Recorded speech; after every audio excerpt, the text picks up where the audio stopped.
قسمت کا لکھا مل کر رہتا ہے، کوئی لاکھ کوشش کر لے، ہزار جتن کر لے، کروڑ مخالفتیں ہوں، جو چیز آپ کی قسمت میں لکھ دی گئی آپ کو مل کر ہی رہے گی، چاہے آپ اس سے جی چھڑائیں یا اس کے لیے تگودو کریں، کوئی اسے آپ سے ہرگز نہ چھین سکے گا۔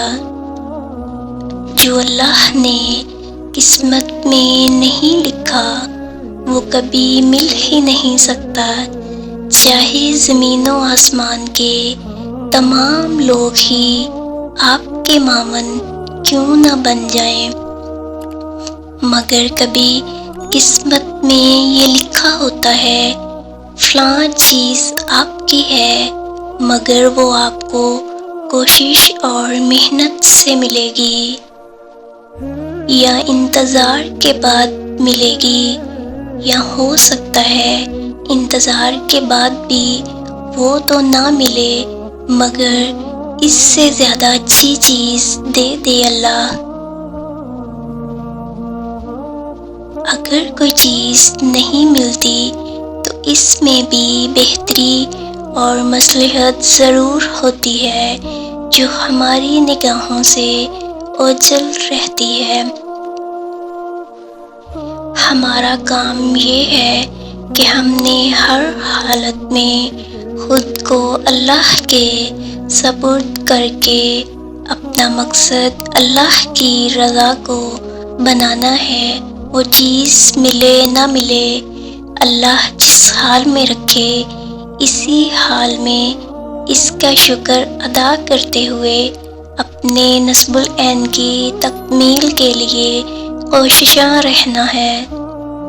لوگ کہتے ہیں فلاں نے انکار کیا، فلاں بندہ یا فلاں چیز رکاوٹ بن گئی۔ میں کہتی ہوں کہ لوگوں کی کیا اوقات کہ وہ آپ کو مرحوم کر دیں یا آپ کی خیر اور بھلائی حاصل کرنے میں رکاوٹ بنے۔ کوئی چیز نہیں ملتی تو یہ اللہ ہی کی طرف سے فیصلہ صادر ہوتا ہے۔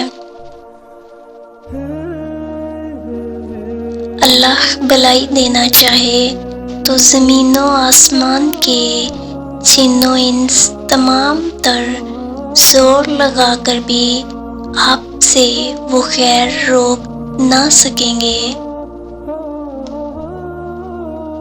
لہذا اللہ پر توکل رکھیں۔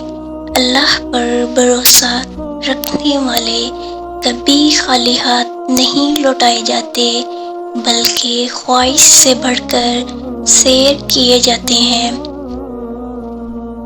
قرآن پاک میں ارشاد ہے، اور جو اللہ تعالیٰ پر توکل کرتا ہے تو وہی اس کو کافی ہے۔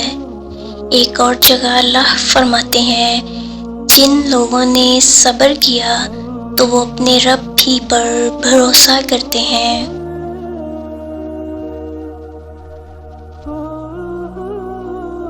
آپ کہہ دیں ان سے کہ میرے لیے اللہ تعالیٰ ہی کافی ہے، بھروسہ کرنے والے اسی پر بھروسہ کرتے ہیں۔ کیا اللہ جی کی اتنی تسلیاں کافی نہیں ہیں؟